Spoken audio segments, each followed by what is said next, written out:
for them compared to Uno. That's at least how I see it with them. Well, we'll stress test that thinking, so to speak, here, but Chaos will get the very first ban, and they're going to ban Montaigne. They don't want to have to deal with Monty being trotted out from LeStream. Smart.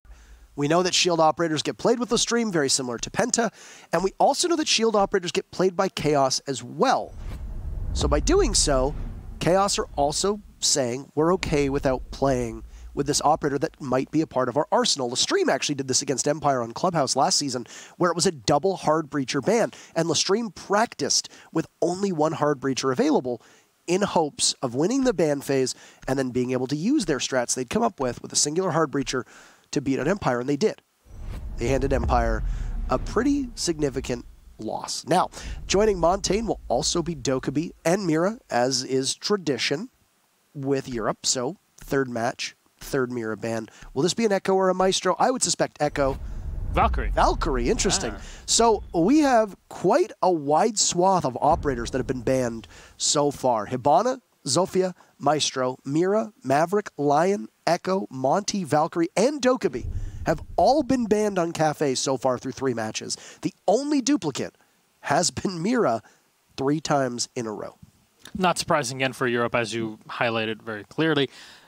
Here, the only really surprising pick was the Dokkaebi, because this is LeStream's ban. So they're usually a team that's very comfortable playing the Dokkaebi. It's an operator that Aces has been able to play very effectively in the past, so it's a bit surprising. But Chaos also has had a lot of success with it. If you look at the history of Redgroove, he has had so much work done with the operator himself. So not really surprising. LeStream don't really want to deal with it. We've seen how this information gathered just via the calls will kind of threaten the roam. And if this is what LeStream are kind of planning on their defensive side, then it's definitely going to be hurting them once we get to it. So it looks like we're actually going to come back to us in just a second, pending the admin's call, and it will indeed be a rehost. So we're back in action. We didn't actually see anything take place, and I mean, if you're going to have to rehost, the first round's probably the best time for it to happen. It'll probably be the fastest as well for us to get back in the game, hopefully. Also, Cocktail being the first site, that will have to hold. And the same operators. And the same operators. Valkyrie is a very intuitive ban when it comes to Cafe. She's an exceedingly popular and powerful operator on a lot of sites and also on a lot of teams.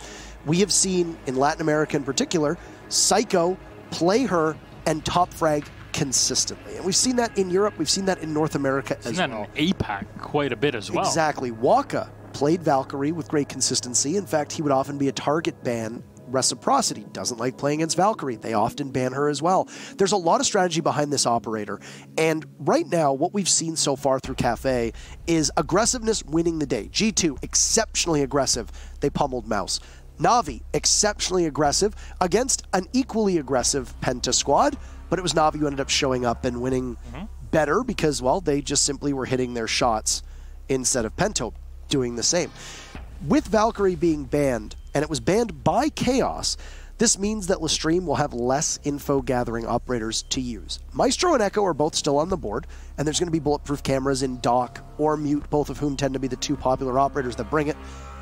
But it's a tool where Valkyrie can throw her cameras outside, give you intel for runouts, and give you intel for jump outs. It can give you information as to where the attackers are going to come from. You can't do that with any of the other operators unless you put yourself in significant harm's way. Maestro placing an Evil Eye cam outside, or Echo throwing his drone out for the 2 seconds until he loses control of it. This is information that means that when LeStream is on defense, they're not going to know as well if Valkyrie was unbanned as to where Chaos was coming from.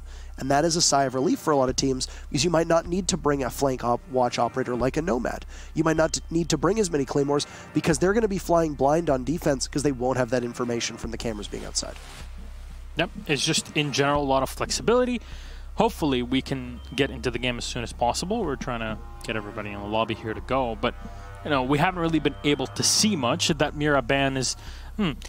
Actually, I really hope we get a few games either in EU or over with the NA, APAC, or LATAM over this week, just to see on Cafe if Mira really is that strong of an operator to play against. Obviously, it's a very different site than map and sites that it was before, so there's a lot more flexibility to play mirror windows. Even if you look at the bar site that we were at, you could play it from the ups and by the A-bomb site. You have the walls that you can use that were not really present in the past.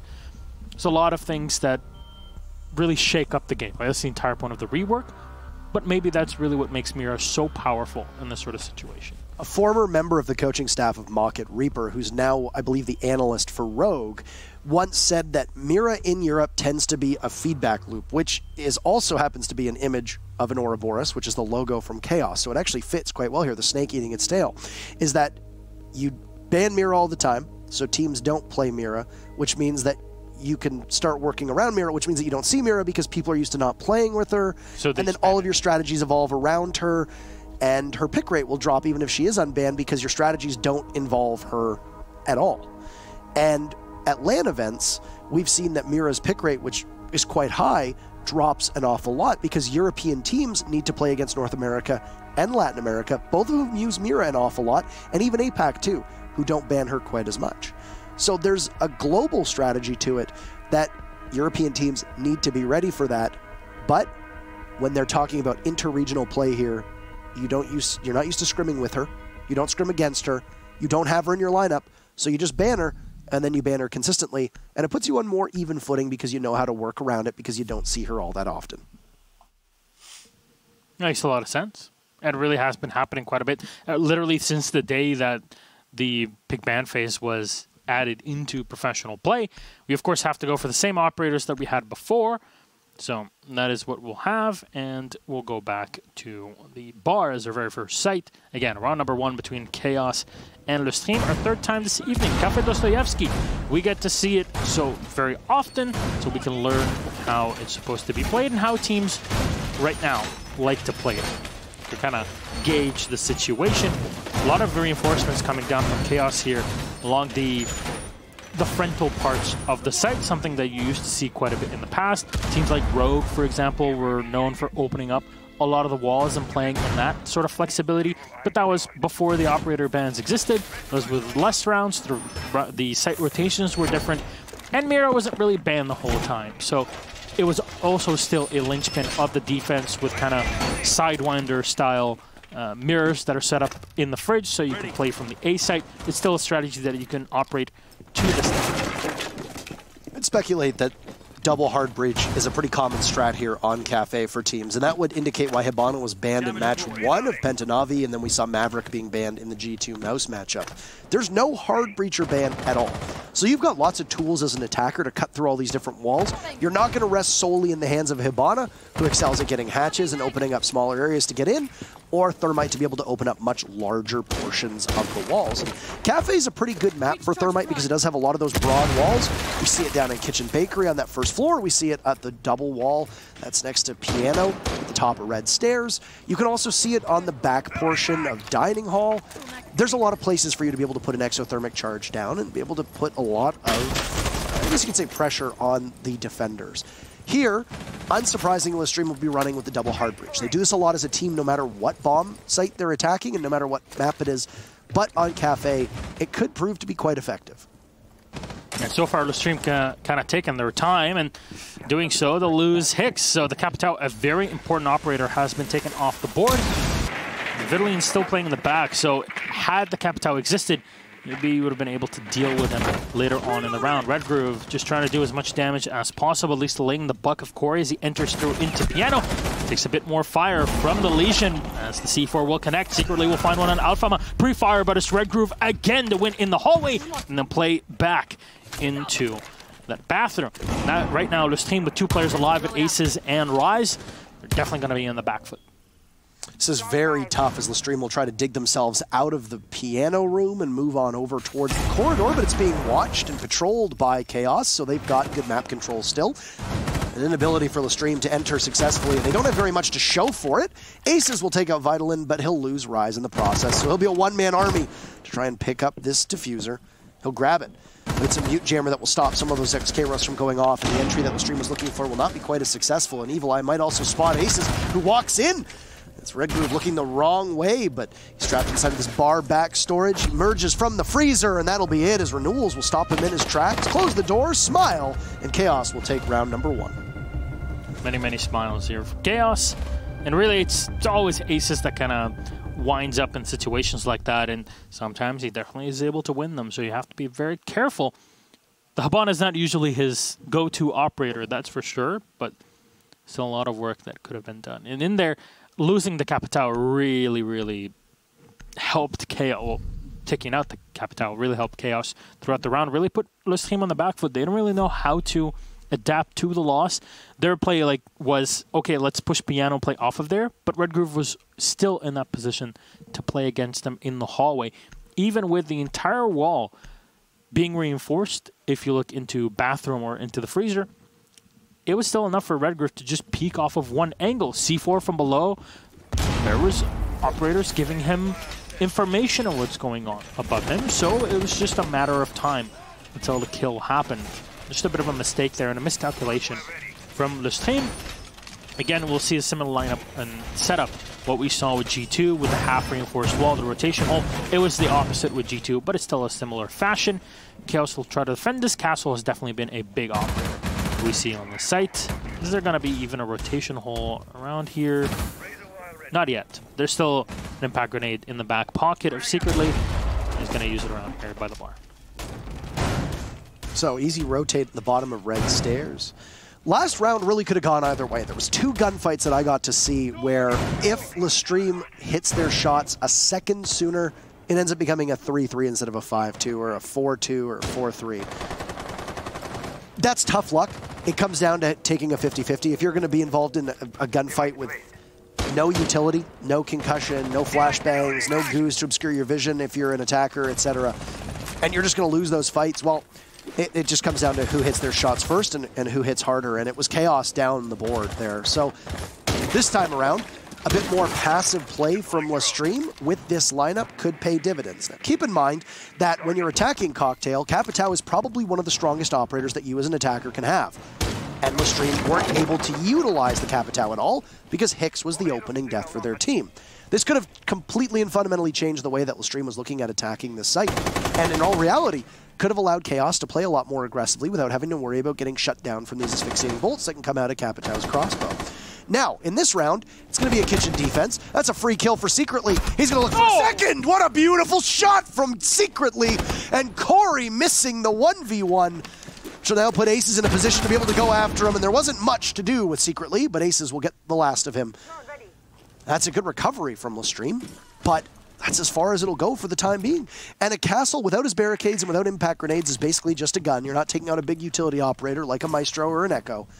This, once again, could prove to be a mortal blow to LeStream as they've lost both a Buck and a Capitao in the ensuing fight.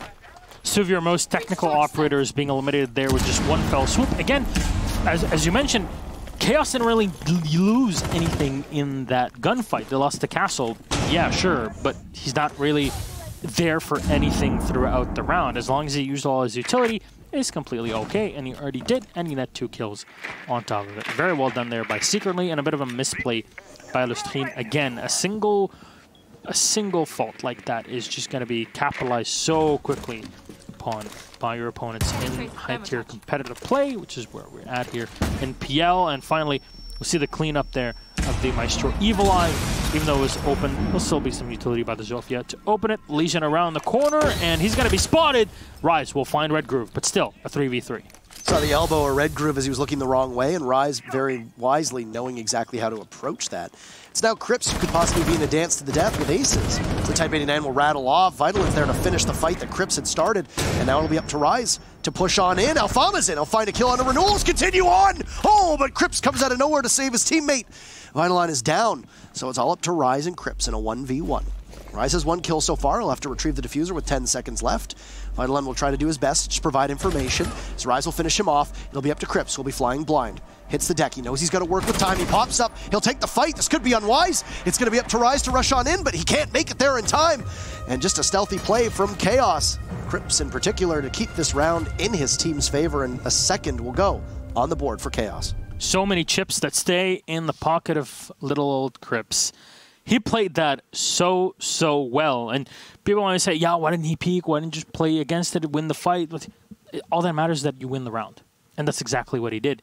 He played it. He delayed the Zofia at the end. And there was nothing really that could have been done by Rise at that point in time. If he had stunned, if he done anything, he just was short on time.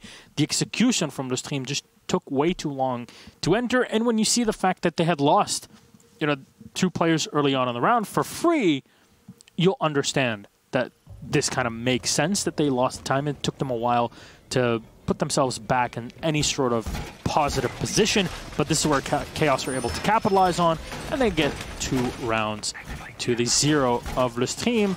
That'll now bring the Nomad. So this is the adaptation of our majority French squad, or French-speaking squad, I guess. It's still 2.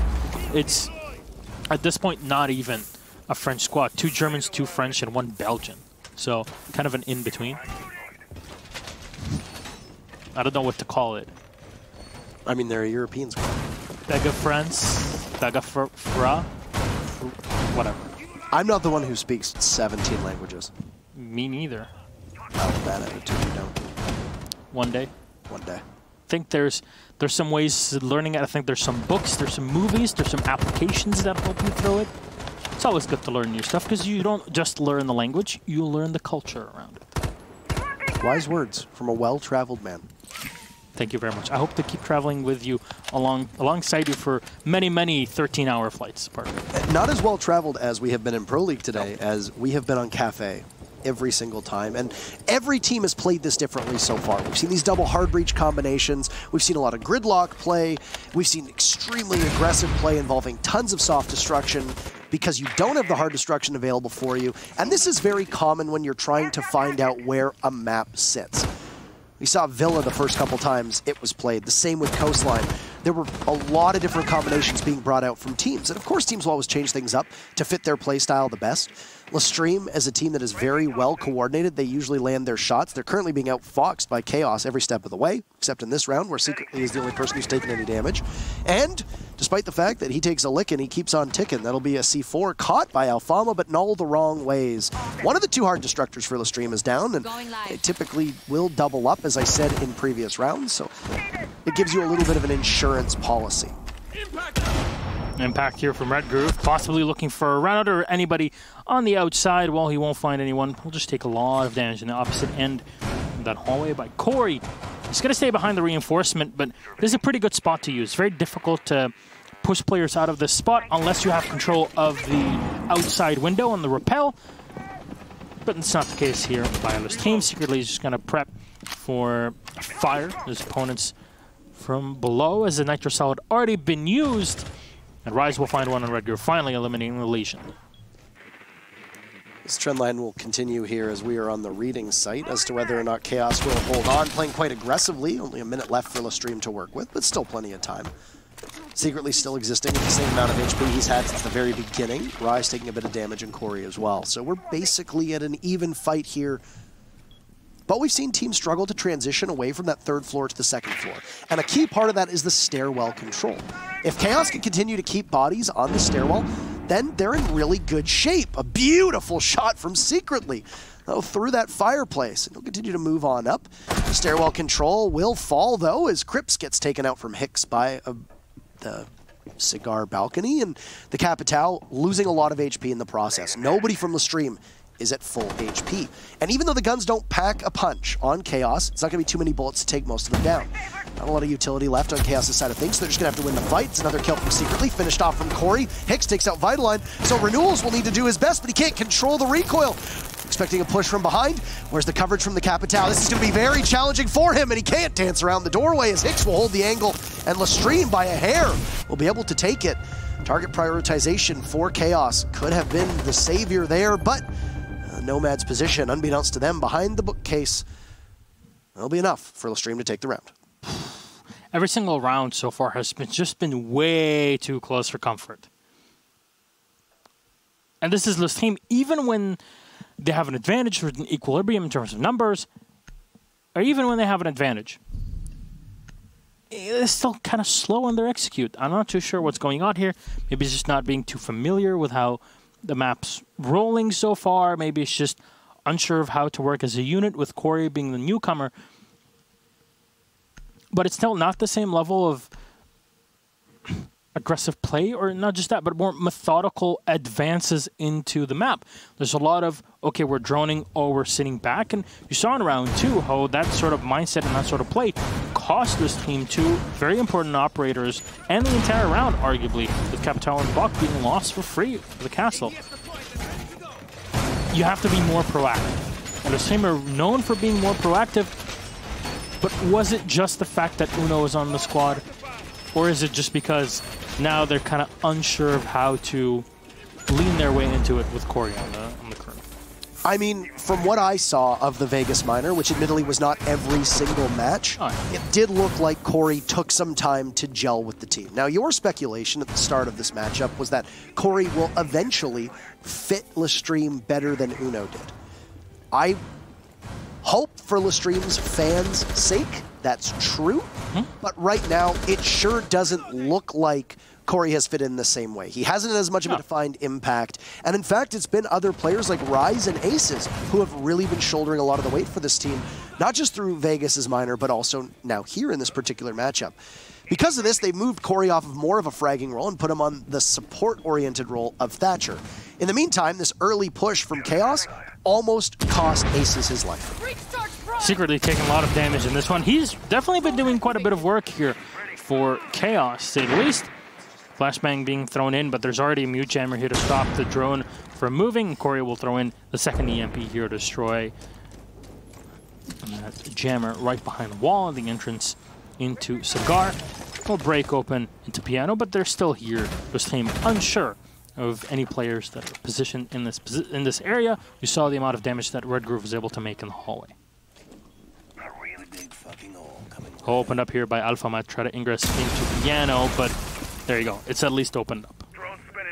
There is denial on the board from the mute as well, even though Secretly is very low on HP. 2 shots will cleanly hit Crips as he tries to hold as much of that second floor down for his team as he can. Head on over toward the dining hall and a pre-fire from Corey onto the position of Vitaline.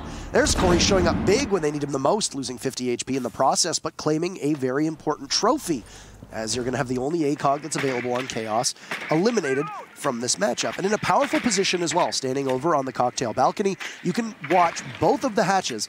If somebody pushes out of red stairs or somebody moves over from the secondary hatch over on the Cigar balcony. So, trying to eliminate as much utility as possible. LeStream seems to be in a much more comfortable position in this round, as Rise will take out Red Groove and LeStream will continue to grow their advantage in terms of bodies. So, they're in the driver's seat for the time being. Aces will move on in. He still has the Capital and support beyond, but secretly he's kind of just watching here the entrance from the window. Nobody moving in just yet, but he has the angle from below, opened up with the shotgun previously. Rise on watch of rotations. There's 40 seconds left, and I really don't want this to turn into what it was in the past few rounds for this team. Utility's going to be thrown in the back by the Capital, an extra bolt in the back as well to hold off the rotations, and even an extra bit of smoke. Renewals will just rush on in and get shot down. Hicks and Corey will find the last 2, and Crips and Renewals will go down. That's LeStream to grab round number 4. Flawless 1, but it's a 2-2. What a draw. Really impressive round from LeStream. 2 impressive rounds, actually, that we've seen, even though the other one they won just by the skin of their teeth. It was a bounce back that I think that they really desperately needed. And also, honestly, a lot of it came down to LeStream winning their gunfights. What did we say in round number 1? Well, a couple gunfights on Cocktail go a separate way, and what happens? LeStream ends up in a much better position than they found themselves in, being down, 2v5. Could have possibly eliminated 2 members of Chaos, keeping 2 of theirs alive. And next thing you know, it's a 4v3 favoring LeStream. Didn't go that way. That round in particular, every single member of Chaos seemed to get pushed directly into the line of sight of LeStream. Some of that was LSE's drone work. Some of that was their utility usage. And other parts were just great coordination, holding angles and having somebody push. Corey had a good round. They're going to need a couple more out of him if they want to continue to do as effectively or as an effective job as they have so far. And for Chaos, you can't take your foot off of the gas pedal. For the time being, Chaos has been winning a lot of their gunfights. They've been very aggressive. But Chaos has also shown on many different matchups that they can succeed when they're the team that plays more patient. You know LeStream is going to be very aggressive. They have been so far through every round. You won a couple rounds because you won your gunfights. You lost a couple rounds because LeStream won theirs. If LeStream starts hitting their shots with great reliability, I wouldn't be too surprised to see a more passive Chaos emerge. Yeah, and I completely agree with that. And it just really depends on how LeStream act in this round here. They can really be able to crack Chaos. As you've seen in the past, you know, when Chaos start off pretty well, and then there's a round or two where they really break down, and it affects their mentality throughout the rest of the game. I wouldn't be surprised if that happened here again, if we're still in the olden style. Now, Aces going to move in here into the open atrium area, checking around with his drone, and Alfama will find the very first kill on Secretly. He catches him off on the rotation downstairs by the fridge hallway. Aces will continue to drone and make sure there's nobody around the bottom bar.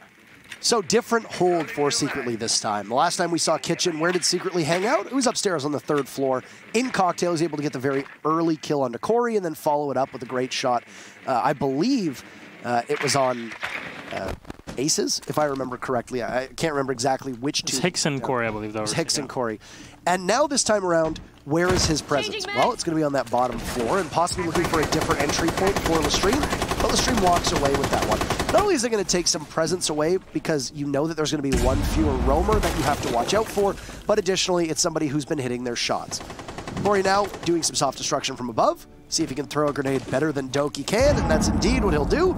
It gets tossed down, but doesn't actually find anybody. It blows up, and it misses Renewals, who appeared to be circling underneath that opening that was created by the sledge above. Yeah. Corey is trying to get into the house so far. He's not in the house. Not Corey in the house. No. The Mr. President. Rise continues on here to drone as Alfama will open up the back of the fridge. No utility setup just yet, but this will force at least one smoke canister to be used by Renewals. Remember, there's still an advantage manpower for LeStream, so to have that in their back pocket to use, Zofia charge will be used as an extra flashbang will be thrown in. Rise still stunned quite a bit. Red Groove will fire onto one. Take down Hicks, but there's still a Claymore set down for it.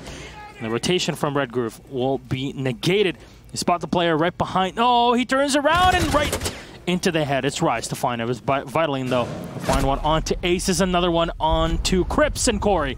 For the last one on Vitaline, who's coming down by the red stairs, watching for the eventual flanks. And they'll be very successful in that spot. So a couple changes from LeStream. The biggest one is essentially tripling up on the ability to take out these castle barricades.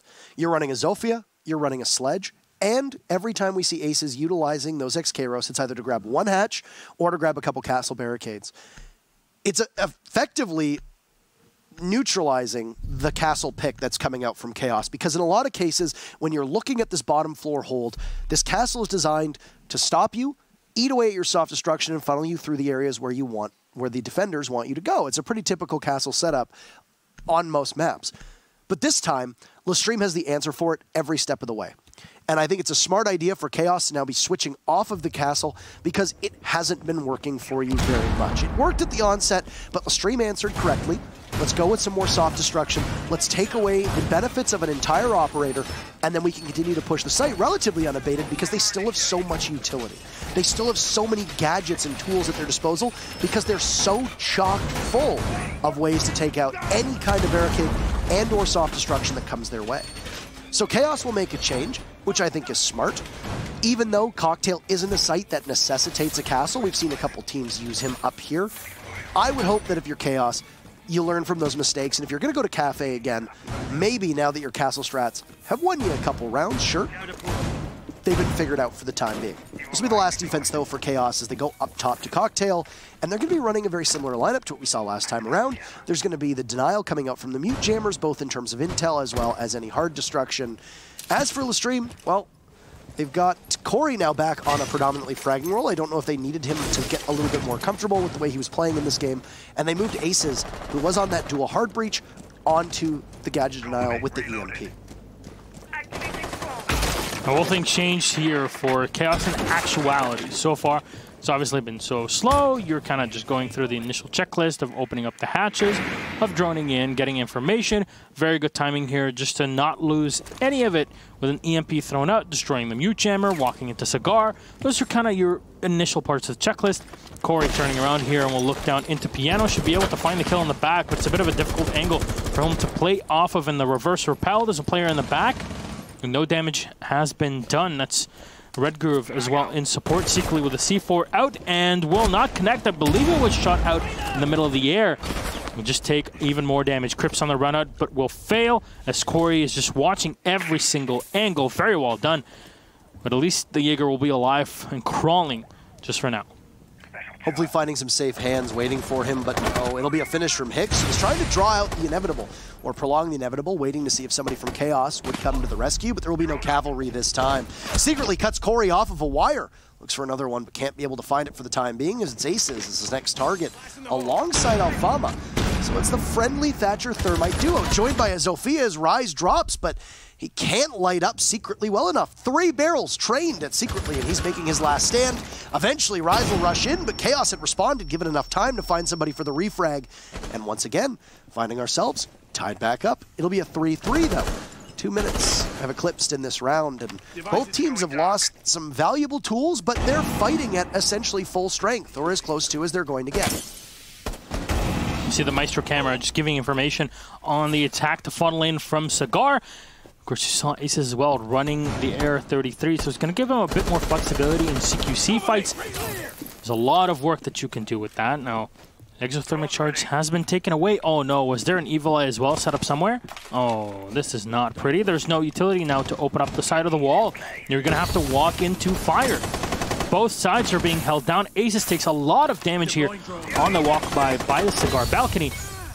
He's going to be down just through the wall because this is wall bangable. It's all wood. Reynolds will throw out his last remote gas canister and will be able to drop Alfama out of play. Aces as well as on the floor. Hicks the last man alive, throwing in all his utility, and Reynolds collapsing down with Vitaline. Chaos will find the round at the end of it. This is much more back and forth than we expected it to be.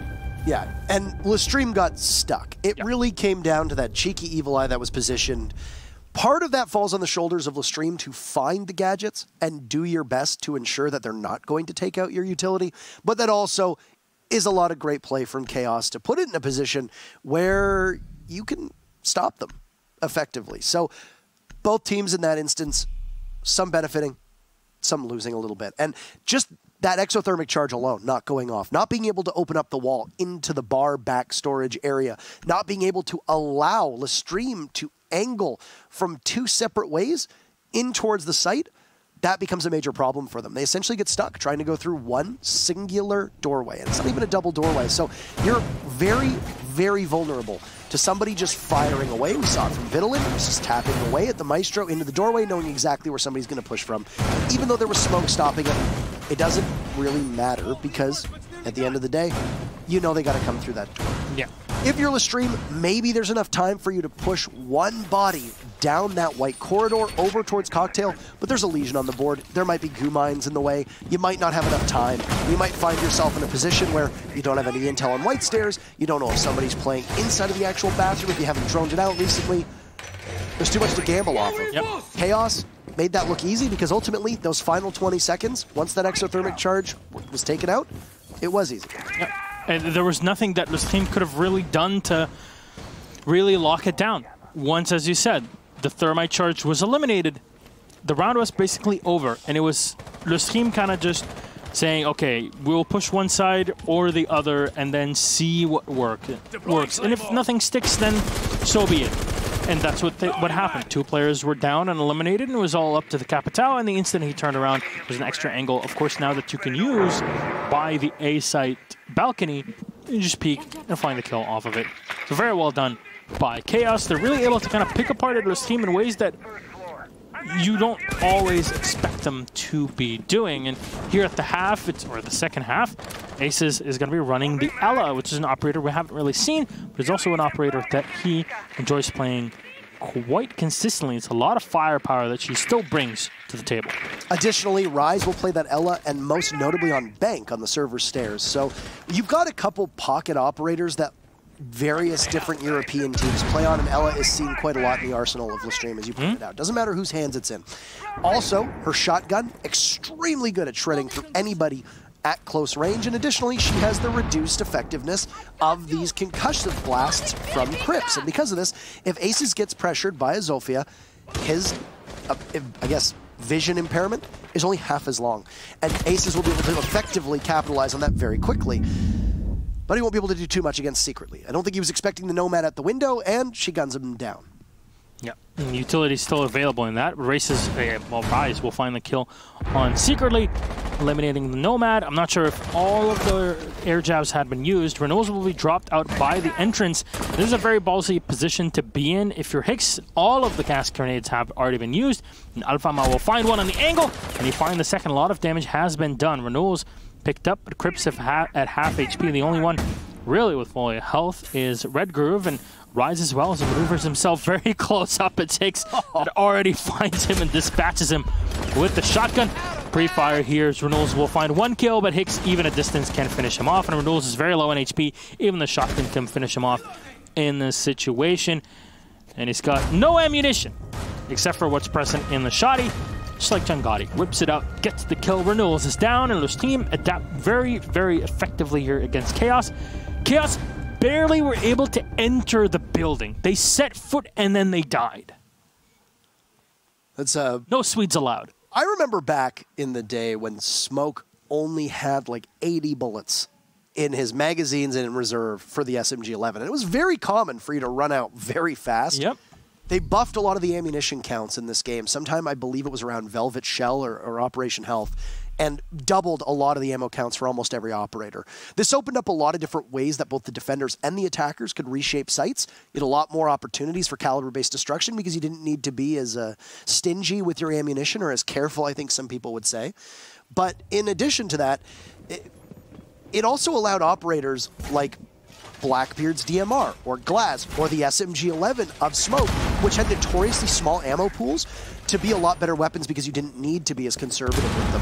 For Hicks to run out of SMG-11 bullets, nowadays, he was putting in an awful lot of work. Of course, you're going to be low on shotgun shells because you're going to be doing a lot of remodeling with it. You're going to be opening up rotate holes, you're going to be opening up kill holes, etc. In fact, a lot of Smoke players will run out of shotgun ammo. Retro does this a lot on Reciprocity. Necrox does this a lot on EG. And you essentially only have the SMG-11 at that point.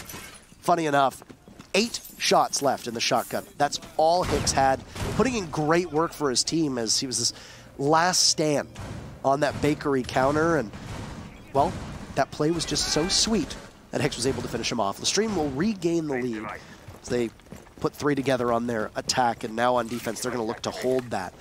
So a successful defense in the kitchen, and as you said, Chaos effectively unable to enter the building. Yep. And that doesn't really bode too well when it's your starting site. Again, it's been kind of almost a 50-50 here when it comes to kitchen play. It's more like a 60-40 in the advantage of the attackers, at least throughout our first 3 matches of Pro League where we've had Cafe played. Still, Corey will find the first kill. It's Secretly eliminated. A sliver of an angle here being opened up for the Legion. He can use it to his advantage, but as he peeks up, Reynolds, unfortunately, just because it's the Buck C8, he's not really able to keep the line of fire on his opponent, and Corey will escape with sliver of health. That was great coordination from Chaos. They threw a drone in onto Corey, so he looked down to try and take out the drone. Oh, Aces! That is a marvelous play! Comes out of nowhere, takes out Vitaline, and then Red Groove will fall as well. And once again, all of Chaos are being rebuffed the moment they try to enter into the building. Renewal's not fast enough to be able to shoot the C4 out of the air, and it'll be almost a perfect round so far for LeStream. There's only one alive, and that's Scripps, and he's walking up here. The Zofia find a headshot. Ace is finally dismantled, but Ace has already done all the work that is necessary. 2 kills in the round. Scripps will eat into a goo mine downstairs, but he's got a couple stairs to walk up from, and he's going to probably pick out the white stairs here to move. He's got the utility for it. Destroy as much of the barbed wire that is set up around here. Goo mine will be thrown right in his face, so his opponents know exactly where he's at. Yokai drone will come in and confirm the information. And Crips will even face yet another hail of utility thrown his way. The smoke canister popping right on his head. Running away. At this point, I don't really think that Crips can do too much, but there's still a lot of time left. Shotgun in the hand of Hicks. He's going to dispatch him. Yeah, there you go. Pretty easy. Zofia might be Polish, so she can survive an extra few bullets here and there and put herself back up, but it's nowhere near enough to face a shotgun shell. The sound cue seemed to suggest that Hicks was out of shotgun shells on that one as well. So 2 rounds in a row where Hicks has exhausted all of his ammunition for at least one of his weapons, if that's the case. And it's now 2 in a row for LeStream. As you pointed out, struggling for Chaos to get in the building. That time in particular, the issue was they had 0 control over the red hatch. Aces appears out of nowhere. There's nobody watching Vitalin as he tries to get the exothermic charge off, and then Aces just gets away for free.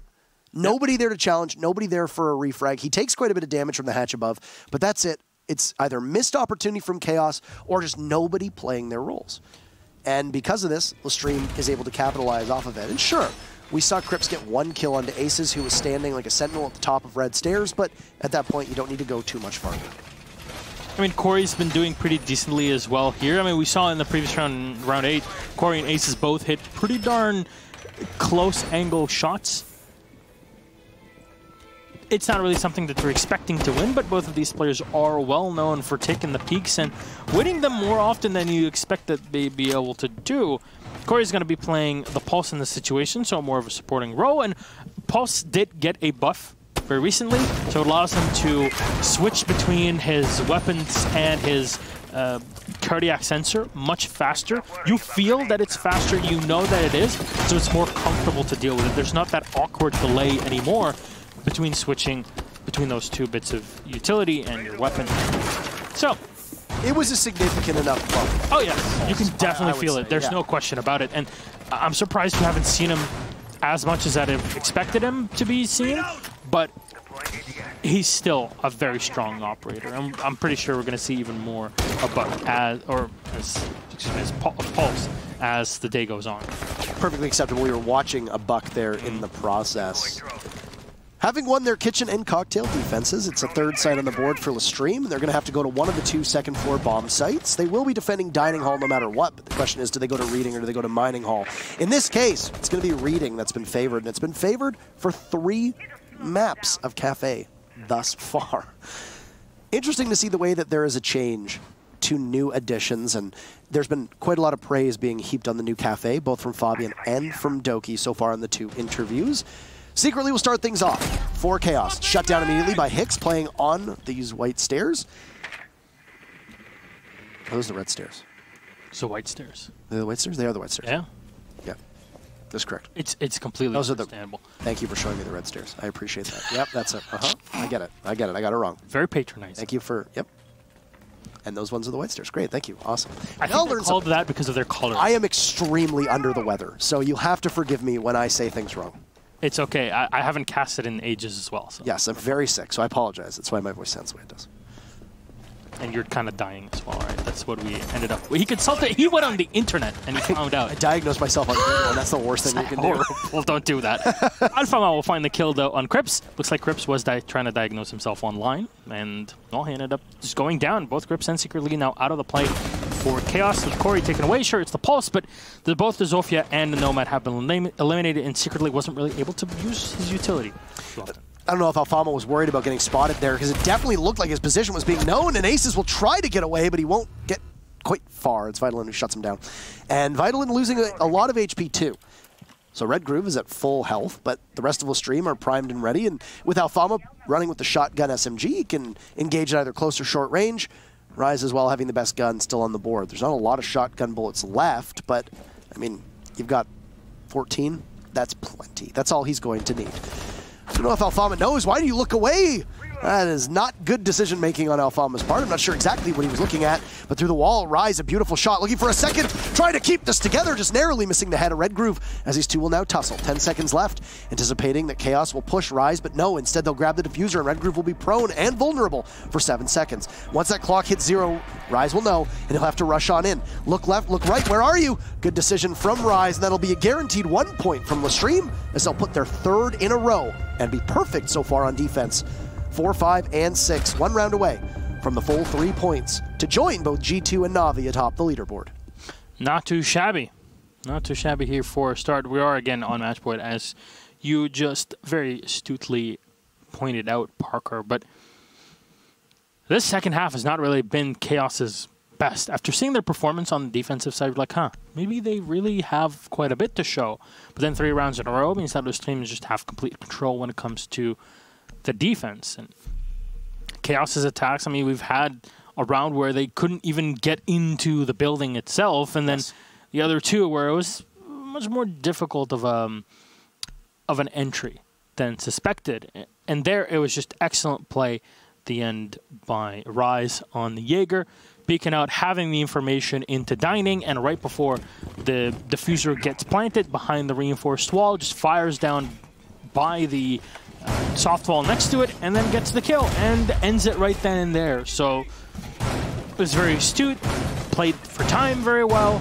This is just the experience of LeStream also showing. They've been playing quite a few tournaments. So it's definitely something that's going to play in their favor, unlike Chaos, who have not always shown themselves every here and there. And LeStream, looking at the way that they played as well in Milan, even with Uno instead of Corey now, they learned quite a bit from the communication problems that they very clearly were having.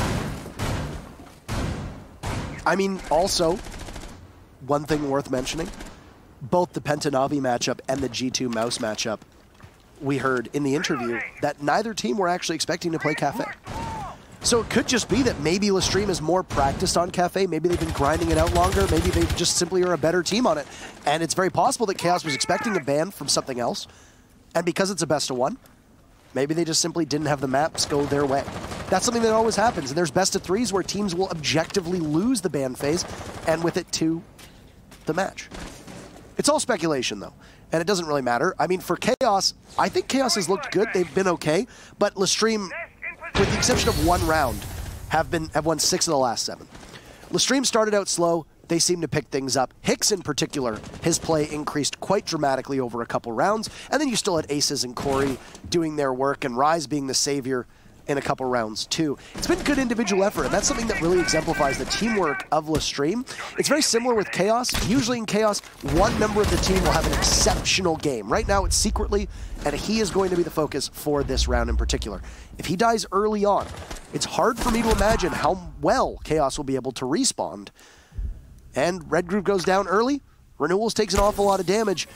This is not the position you want to find yourself in if you're Chaos, given the fact that you are facing match point against your opponents. The only bonus that you have here is at least, well, you've expended some extra utility by the smoke. Now, Secretly, finally be able to take away Aces. But that's the Doc. He's built up quite a bit of sustain throughout the round here with a minute and a half before he got taken down. Rai still playing entrance, a Sommelier. Just checking around the angles, and Secretly actually wins that one. How? The headshot to find Rise, but Hicks from behind will find him. Crips with the refrag. 2v3 advantage for Chaos as the Yokai drone is being ferried in by Alfama to stop any eventual attacks. But the minute left, that's a lot of time for Chaos to kind of drone in and have a clear point of view of where their opponents are. Clean things up. Secretly with one on the Corey, leaving Alfama alone. He's stunned, he's scared, he's cold. Secretly will finish him off. Very well done here by Secretly. Just very surprising and impressive plays on the Nomad. The Yokai drone got spotted by the Thermite, so Corey swung out to try and take the Thermite out, wasn't aware that there was somebody watching it, and that ultimately was the undoing of LeStream in a 2v3. That if you hadn't seen that same push from Corey, things could have gone another way. Now, I still think it's the right call from Corey to move out the way he did and take the fight and take the engagement. You know that the Thermite is likely going to be looking up at the Yokai drone, putting himself in a vulnerable position that possibly swings it back into a 2-2. But when you have a numbers advantage the way that Chaos did, you've got one extra body to watch an angle that LeStream couldn't. Other than that, when it came down to the way that LeStream played, I think they had too many bodies off-site. They expanded the site to what appeared to be most of that first floor, and because of that, they lost map control early. Now, there was that one member of LeStream who came swinging down the stairs at the very end, but then got shut down because Chaos, they knew they'd done their proper homework, that LeStream didn't have much of a site presence. Be ever vigilant, ensure that you're locking down the flanks. You've got a Nomad in the hands of Secretly, who's not just been a good gun, and like I said, the biggest focal point for Chaos, but additionally, his utility is designed to stop LeStream in their tracks to get back into the site.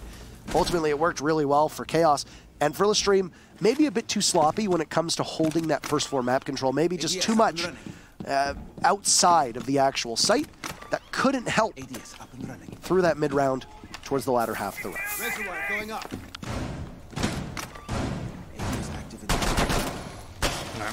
Rice so far just kind of setting up.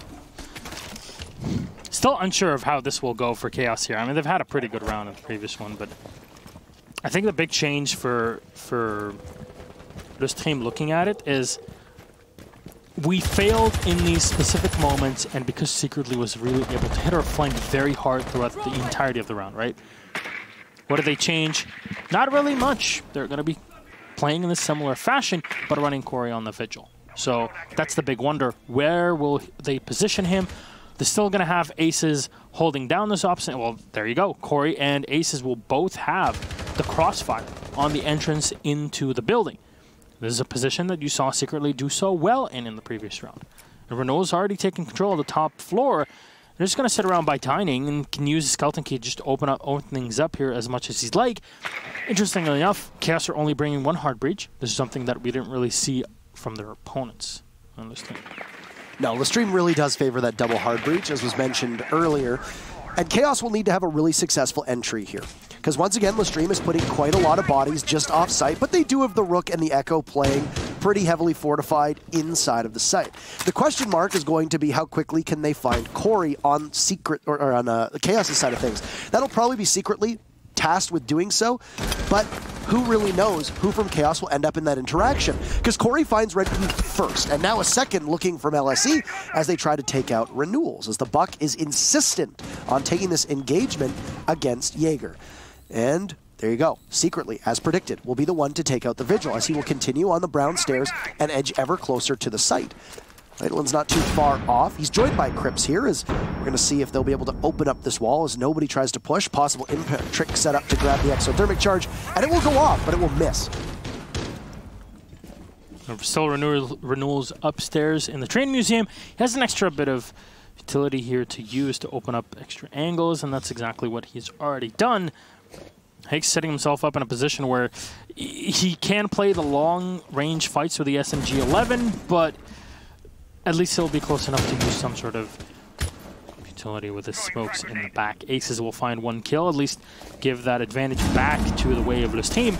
Crips will try to walk in from the bar, but he's going to pull away at the last second. Aces will find another one on a Vitaline. Crips and Renault's last two alive, and again, the Buck has taken so much damage previously. Rise is going to get stunned here for just a second, but he'll turn around with Zofia, and Crips will finish him off, and no! Aces will still find it on Renault's.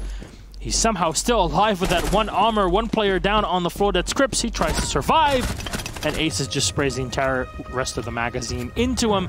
Chaos will fall. LeStream will end up grabbing the victory 7-4. So far we've had 3 games in our first playday. All 3 resulted in pure and distinct wins, and this is our second 7-4 on Cafe of the Evening.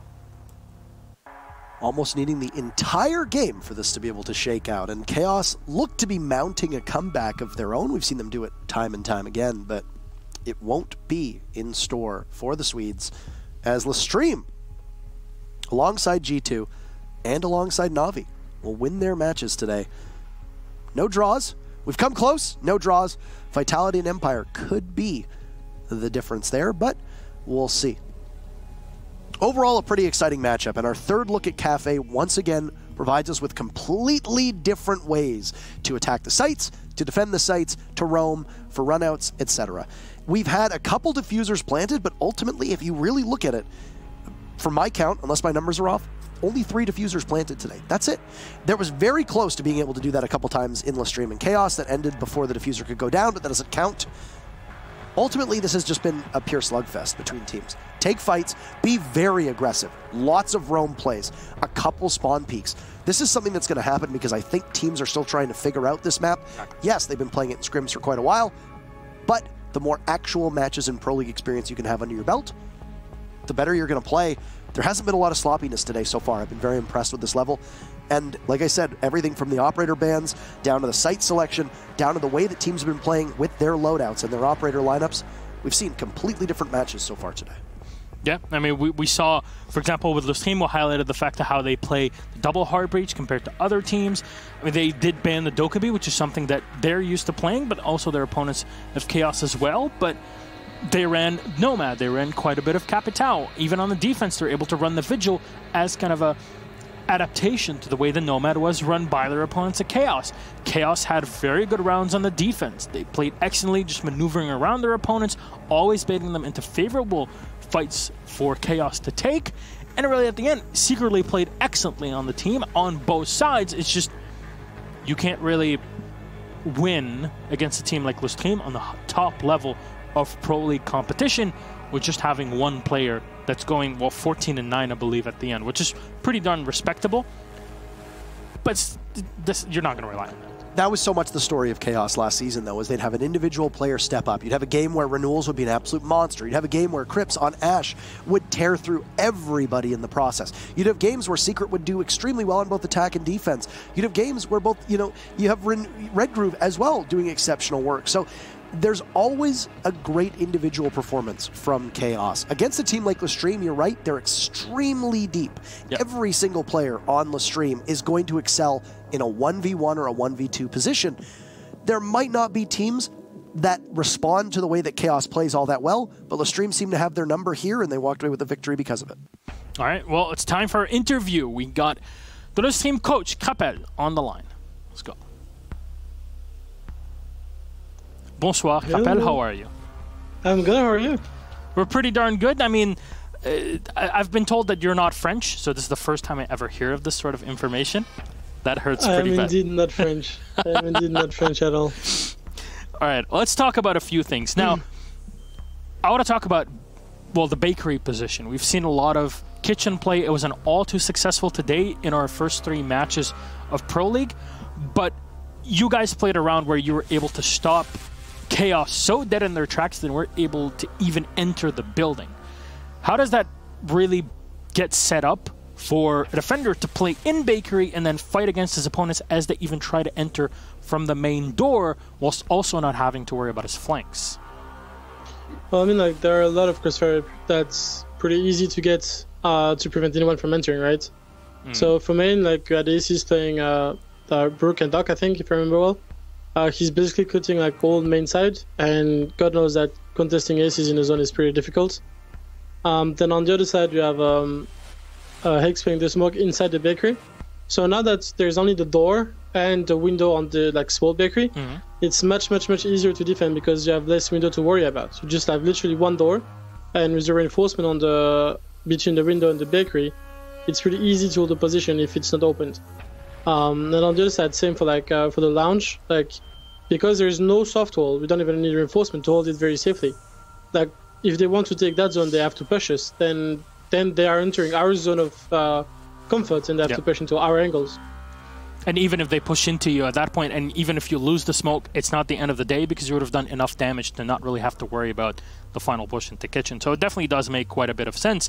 Now, something that Parker pointed out pretty effectively, that you were bringing on your attacking side both Habana and the Thermite and the Zofia to support as well. Was that a response to castle barricades and needing to remove them as fast as possible? Or was there any other mindset behind bringing the double hard breach? Well, double hard breach is always good, especially on maps like Cafe, where you have very long angles, very like walls very far away from where you're actually pushing, so Thermite can't go there. It's also very efficient when teams are playing like mirrors, because then you can destroy them from afar. Then like you said, like for castle barricades, and also in case of if you lose a hard breacher on Cafe, it can say it's very annoying. And since most teams in Pro League now are very aggressive, they try spawn picks, they heavy roam, like it's much easier. And on top of that, ACS feels very confident on Ibana, so. Yeah, he did do quite a bit of work on the operator, even if he failed the very first round to play on the op and kind of bring the round back. It was overall the whole setup from the team that didn't really work out. And we saw, of course, the effect of losing the thermite charge, not just the operator himself due to evil eyes that are very well positioned and hidden. We've seen this quite extensively today, actually, and I can't wait to see more of it. But we'll talk about the biggest part now. LeStream went to Milan, and you got knocked out very quickly. The game wasn't what you were expecting, and I feel that it was a repetition, at least in your mind as the coach, to what happened at Six Invitational. And the big change was, let's take out Uno and we bring in Corey. Now, how's Corey really working with the team? Have you had time to play with him in Team House? Was there any preparation leading up to this? Or you're just kind of going through the motion as time moves on? Well, like, first of all, I want to precise that we didn't get Uno out. Like, he left for good reasons, and I'm very happy for him. Mm-hmm. The decision to bring Curry was, like, the whole team was, like, really happy to get him. He started fitting very, very quickly into the group as an individual because we took some vacations when he joined the team. Mm-hmm. And we only had 3 days of scrims before Vegas. So we had a couple more days to scrim this week, and still, like, went very, very well.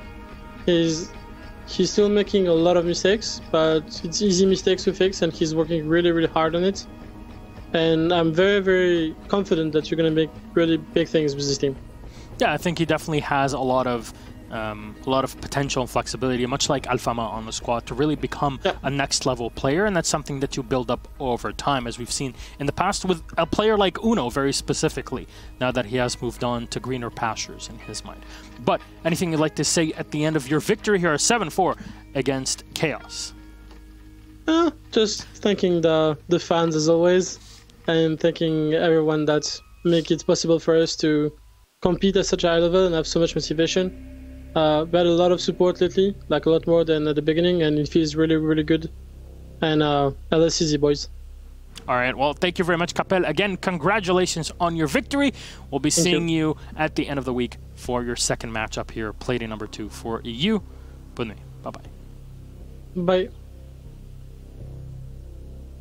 He's so soft-spoken, but he has so much, like, strength behind his words. Oh, so I feel. Like, easily probably like one of the softest voices that we have. And just overall, big teddy bear. He is. Very close to Aces as well from Fnatic. It's always you kind of look at him and you want to give him a hug. And also Aces from LeStream. Yeah, actually, yes. Also, very appropriate. But Capel... Apropos. Say it here. He has a certain je ne sais quoi, as they say. But Capel is definitely a coach that has a lot of experience coaching pro teams. He's been around for over 2 years, actually. Just recently celebrated his 2nd year as a coach. It's a lot of information and knowledge in the back of his head. It's all up in here. Or the front of his head. Why are we even friends? With that said, ladies and gentlemen, we still have one more matchup for the evening. It's the current reigning Pro League champions, Team Empire, facing off against newcomers, all the old comers. I mean, the more things change, the more they stay the same, right? Pro League is war. It's Vitality versus Team Empire. We'll be right back.